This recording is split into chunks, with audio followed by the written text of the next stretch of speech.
Everyone, it's Barry from Jerusalem. This week's Parsha, shalach Lecha, which means go for yourself.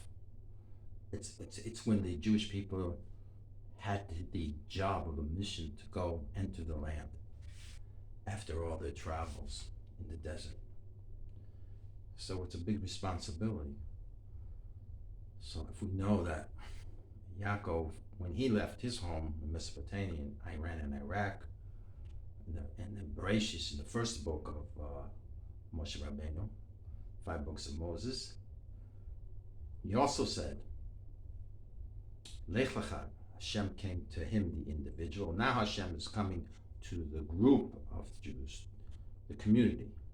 That's the whole purpose of the founding fathers, Abraham, Yitzchak, and Yaakov, were to get this concept of one God and share it with the neighboring countries, that this is what expects the God of Israel, this respect, this kavod that I mentioned in previous videos. Kavod is what Hashem lives for, and that we live for, in terms of acknowledging his kavod, relinquishing our egos to fulfill the will of God. In other words, the greater in Torah you become, the more humble you become. The more humble you become, the more you can give to others. But when you're arrogant, you can't even learn the Torah. So in this Torah, the shalach is for the whole people, but everybody's not on the same page, usually. Different opinions. You have 2 Jews, you have 3 opinions. So here you have the whole Jewish nation together. So it's quite a remarkable story because, they've gone through a lot. And now, they were comfortable in the desert. They had things provided for them. In last week's Parsha, they cleared the path, so to speak, for them. And in this week's Parsha,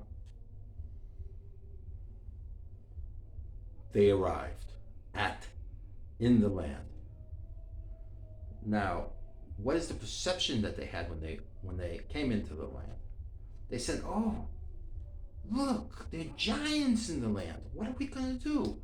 How are we going to overcome these huge giants?" So of the 12 leaders of each tribe that were designated to go in as fighters into the land, only 10 said we couldn't do it. And because of this, it affected the future of both temples that were built, and there was a judgment that both would be destroyed. This was to come on Tisha B'Av. So we see that God involves past, present, and future.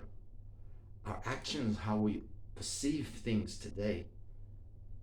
If we perceive even in a general way that we can do it, we can do it.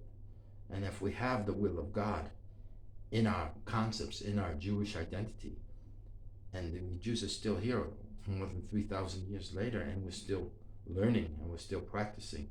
And yes, we are living in the land, and 2.1% of the Jews are still knowing what their identity is. It was in the Middle Ages where identity was restricted to the ghettos in Europe, and that in and of itself created this inner focus on learning to learn and to learn to know, to have the chachma. So the word to spy, they were supposed to go in the land, but the people suggested, let's spy out the land. Now Moshe wasn't too happy about this because God has always protected them, and now they're coming into the land and they want to spy. So he said, "Okay, go spy out the land." But that was really a mistake. Why? Because when they came into the land, they saw giants.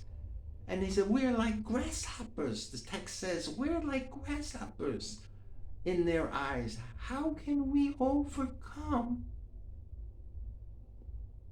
these giants in the land? 10 said no, and the 10 cried. And because they cried, a judgment was given on Tisha B'Av, which is in a couple months or less than 2 months from now.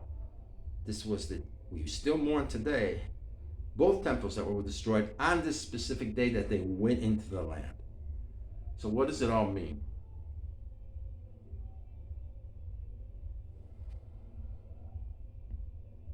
How we perceive ourselves and how others perceive ourselves.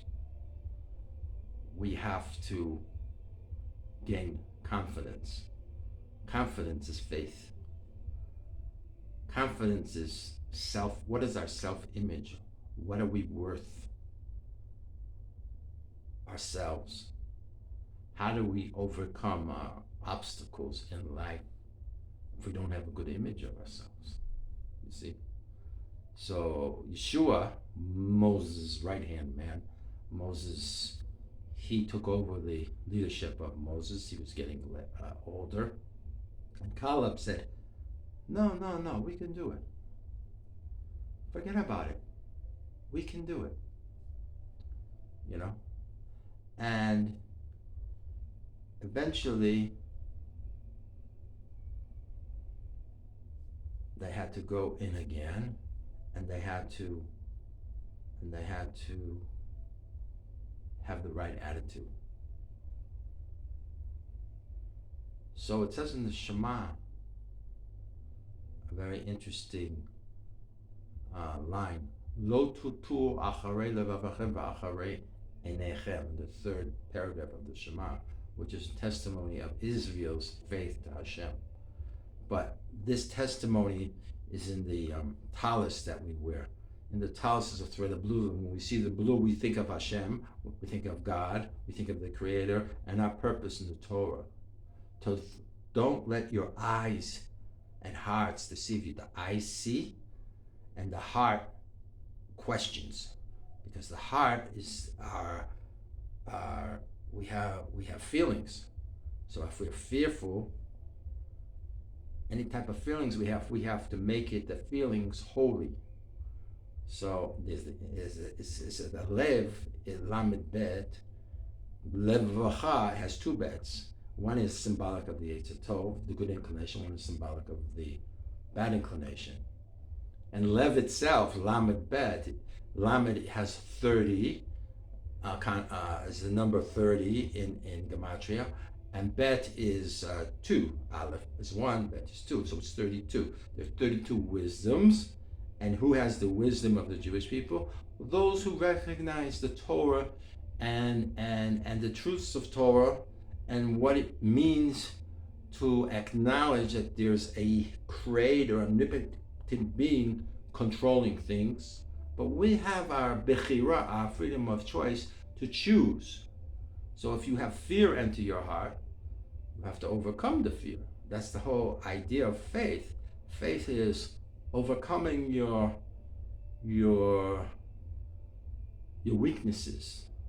And faith, in some respects, helps us build ourselves and grow, and creates a different type of attitude, a different type of focus, where we can see things a little bit different, even though around us we're surrounded by our enemies. You see it in the States.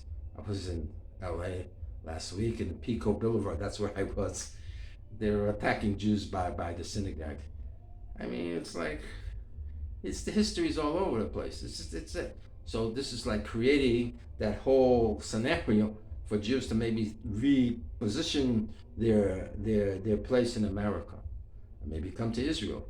But if you come to Israel, Israel's attacked on 4 different sides.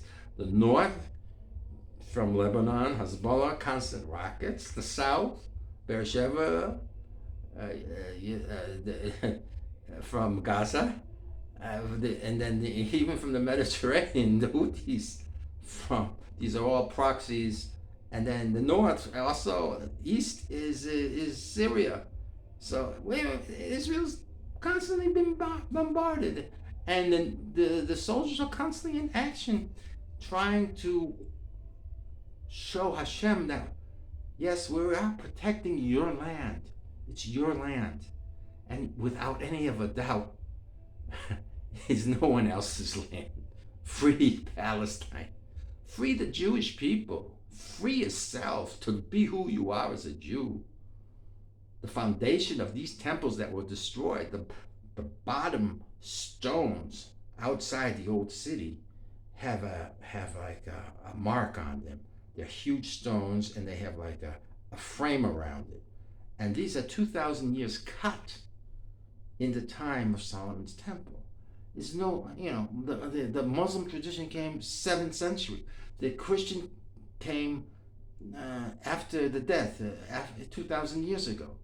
So these stones even came before Christianity and before Muslims.